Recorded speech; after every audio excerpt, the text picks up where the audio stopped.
Hello humans, we posted on the internet just a little bit ago that we were making masks for ourselves to wear during this current COVID-19 pandemic.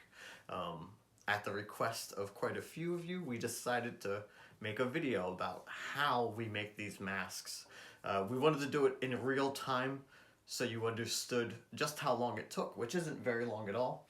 This could be done relatively quickly, given that you have a little bit of experience, some basic sewing experience. If you sewn a pillow or any basic home ec project in middle or high school, you should be able to do this without much issue. And even if you're a novice sewer, I can't imagine this project would take you longer than an hour. Yeah. Before we get into the actual making part, we wanted to discuss a few different things first. That mostly being the materials that we're using. We're going to be using cotton fabric for this mask. Because that's something you more likely will have in your home than most. You can also use a t-shirt. Also, there were several tests done about the efficacy of various materials as far as protecting you, and cotton was deemed the most likely to actually provide protection. It also is easier to wash and take care of, it's longer lasting, and it's just probably going to be the most common thing that you can find. For us, we have a local sewing market. We have one street of fabric stores is what my husband is trying to say. They happen to be selling surgical sheeting, which is ideal for what we're making.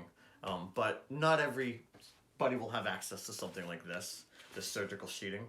So if you don't, just straight cotton fabric will work. And if you don't have any fabric in your house at all and you are not about to go out to get curbside pickup at Joann's, that's totally understandable. You can also make this out of an old t-shirt. We are also using elastic, which we have tons of because we're makers. But if you don't have any elastic like this, I have it in my hand. You can use a hair tie that you break in half. If you just want to cut where essentially there will be like a little place where the hair tie is connected to make a loop, you just want to cut that apart and then it'll be a one straight piece. The elastic we have here is actually not what's recommended. They recommend between 1/8 and 1/4 inch elastic. This is 1/2 inch elastic, but it is extremely malleable and stretchy, so it doesn't really provide, like it doesn't really hurt the fact that it's a little bit thicker than it should be because it's just so malleable that it sits behind your ear and is fairly comfortable. You're also going to need basic sewing stuff, pins, scissors, a ruler. Oh, and you will need a sewing machine. This can be done by hand, but it's going to go a lot quicker if you have a machine. Any home machine is standard. The machine you're going to see in this video is an industrial machine, but you should be able to use any basic home machine that you have in your house. No need to delay any longer. Let's get started in showing you how we make these masks. So to turn this big yardage of fabric into strips of fabric, the first thing I'm going to do is measure out a 10-inch strip right here. So this is the edge of the fabric, and I'm measuring 10 inches from the edge.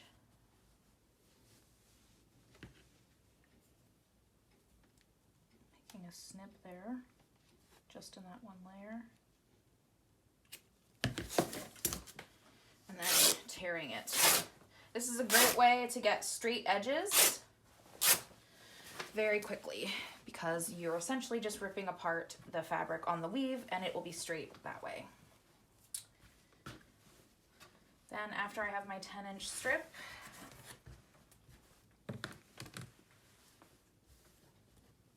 I want to cut out 2 pieces for my mask.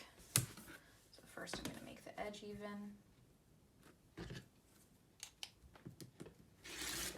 And then I'm going to measure 7 inches over. So 1, 2, 3, 4, 5, 6, 7.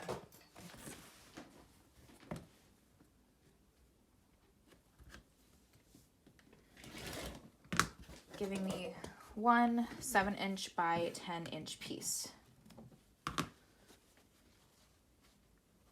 I'm going to do that again. I'm right behind your shoulder. Measure that up with the edge. 1, 2, 3, 4, 5, 6, 7.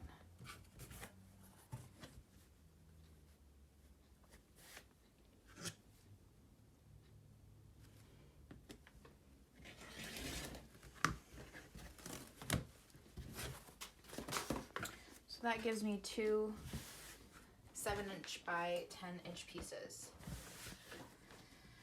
Next, I'm going to prepare my elastic. If you're using hair ties, this just means clipping that there to make it straight. We are not going to clip these hair ties because they are commodities in our house. But in my case, it just means making 2 7-inch pieces of elastic. So 1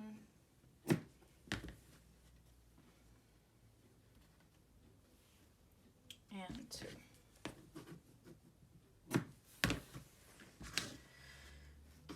Later. Then I'm going to flip this over so that my wrong sides are facing, or sorry, my right sides are facing, my wrong sides are facing out. So this is the nice pattern. We want both pattern sides towards each other. I'm going to pin across the long edges.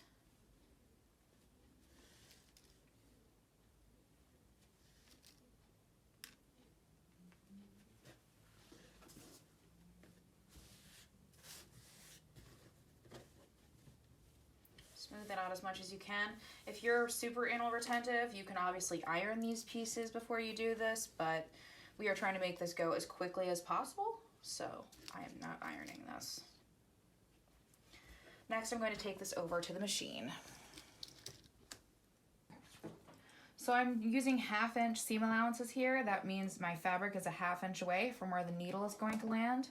And for the first side, I'm not even going to backstitch. I'm just going to sew it right through.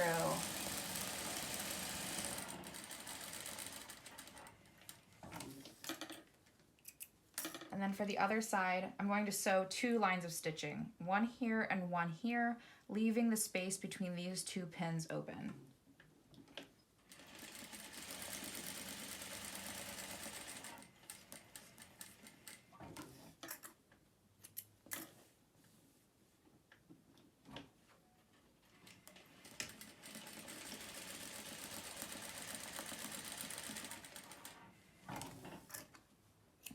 So you should have 1 line of stitching on one side and then keep it there. I'm zooming in.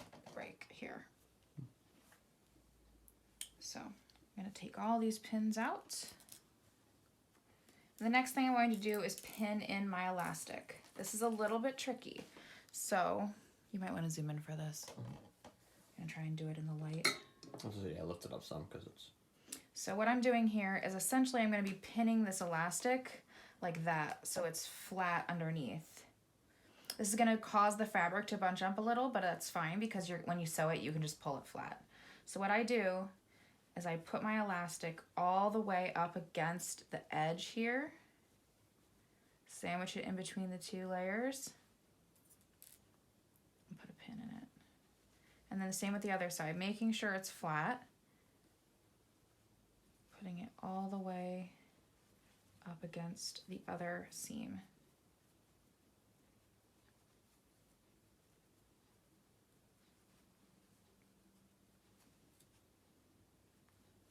And then I'm going to put 2 pins here, making sure not to catch the elastic in the pins. Essentially, you're trying to use those pins to push the elastic out of the way.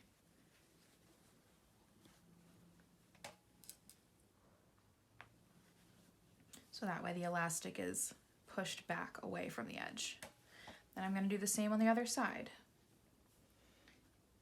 Making sure, for me, because this is cool rainbow elastic and I want it to look the same on both sides. Pushing it up against the edge. Pinning it. Making sure it's flat. Pushing it up against the other edge. And pinning it.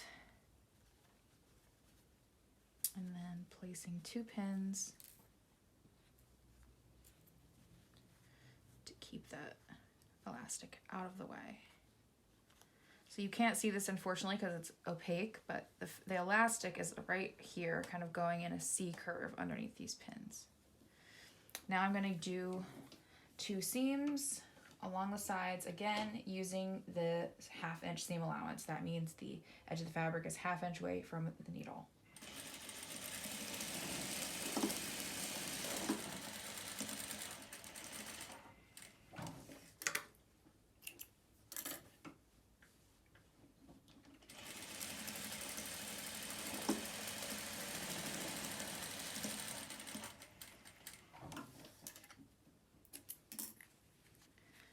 pins out. Then you want to, well, clip your threads.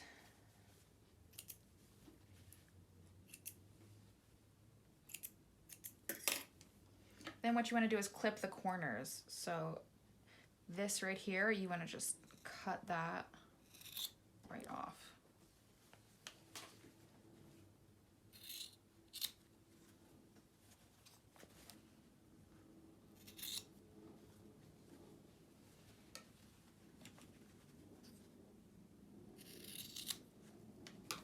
And that's going to make it flipping it inside out easier. Because what you're going to do, you're going to put your hand through this hole that you left when you made those first two seams, and you're going to flip it inside out. So that way the right side is showing. And this should be fairly easy because once you get a hold of these elastic pieces, you can just pull and it'll flip nicely. Then what I do next is pin the long edges so that they're nice and clean. In order to get them to lay flat, what I do is I roll the fabric between my fingers like this and try to make it so that this fold is as close to where I stitched as possible. So I'm rolling the fabric between my fingers and I'm making it so that sits nice and flat. I'm pinning in that way. Same with the other side here. And if you need to use more pins than this, that's totally fine. I like to live dangerously. I sew over pins and I don't use very many. Again, with the other side, just pinning that flat. Yeah, if you are using pins, be aware not to go deep into the mask, staying at the edges so that you don't put holes in the middle of the mask or farther past the seams. So the next part is what people, I think, is the trickiest part for a lot of people, but it's really, if you just look at what's happening here. I'm going to change the spot just a little bit so I'm going to get in pretty close to your hands. Okay, so what we're going to do is going to make 3 folds in the fabric known as pleats. We're going to make 3 pleats along here. Here's what I'm doing. I just take the fabric, I go about, I would say, what is that, an inch down? Looks about an inch down. A little more than an inch, yeah. And I just fold it back on itself. So there's a little tuck like that. Just fold it back on itself. So I'm basically going like an inch and a half from the top here. I'm folding it back on itself so it goes right underneath the elastic. Not all the way to the edge, but like so it's halfway where my elastic would be. If you were using a hairband, it would be right up against where the hairband is. And I just pull that tight and place a pin in this. Now the pin, you want to go fairly far down on the pleat so it stays nice and straight. So you want to kind of pin it like that. Then I do one on the bottom here, and you want that to be the same direction. So you take go about, again, about an inch, inch and a half away, and you want to fold it on itself so that you get a nice little tuck there. And if it doesn't work the first time, that's fine. You might have to redo it a couple times so that you can make it even. I like to do the top one and then the bottom one. So that way I just have this little piece here left and I can just fold that in on itself and have that pleat nestle nicely in between its 2 buddies there.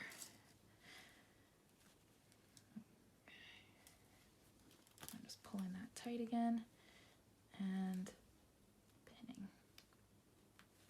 Now you want to do the same on the other side, but you want the pleats to lie in the same direction. So you might actually be pleating the opposite direction from where you were pinning before. So you want these, oops, knocked a pin out. Don't do that. So you want to take that fabric again, go about an inch and a half down, and then just fold it back in on itself, like a little accordion. It doesn't have to be exact because these are going to unfold once they're on your face. And then again, you might want to, like I'm doing here, sort of pinch the fabric between your fingers, roll it out so it's nice and flat. And then again, you go about inch and a half away, and you fold it in on itself. Looks a little big. Let's adjust that.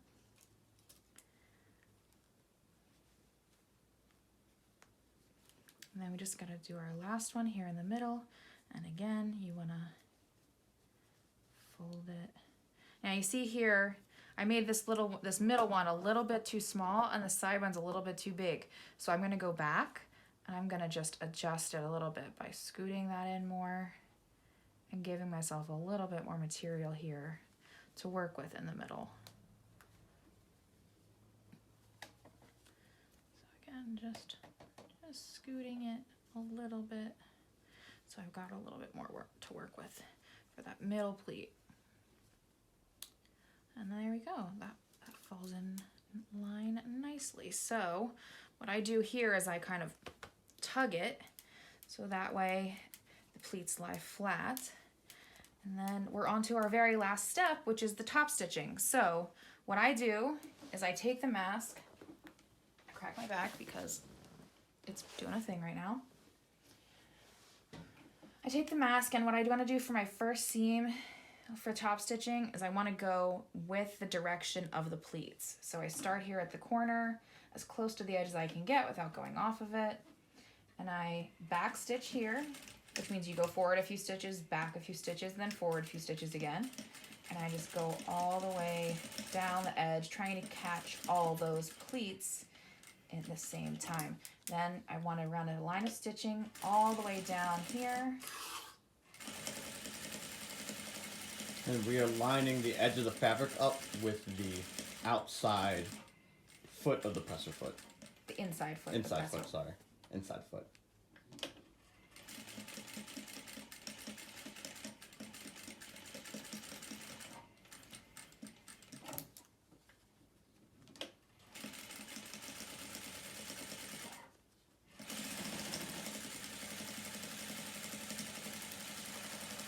So I've seen some tutorials where they just go over that same line of stitching again, but I don't like how that looks, so I'm back stitching a couple stitches, and then I'm going to do another line of stitching about 1/8 of an inch in from that first line of stitching.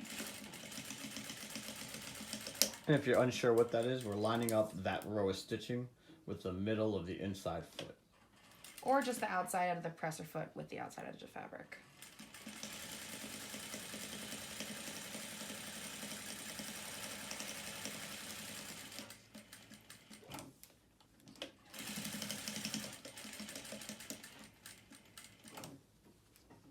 If you need to move some of the pleats out of the way as you're doing this to make sure nothing catches, then do so.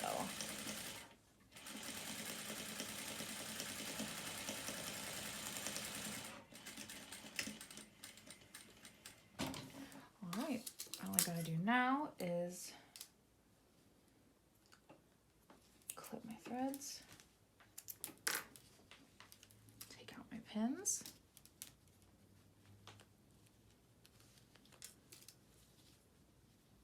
and then put on my new mask. So to wear it, you want to open the pleats in the middle, like you would a regular surgical mask. Put it over your nose, around your ears. There you go. Give me a little turn. Bam. Very dystopian fashion. So there you have it. That's how you can make a basic cotton face mask, like you see Jerome wearing, and of course, Kate. If you have any questions, comments, or concerns for this, please feel free to contact us on Twitter at @OphidianCobra or At I am Kate Nix. Please stay safe. Protect yourself. You know, take some precautions. yeah, take some precautions. It's crazy out there. If you found this video helpful, let us know in the comments. Like, subscribe, you know the norm. You The probably news. know how to do YouTube since you're here on YouTube. Yeah, that's it. Goodbye, humans.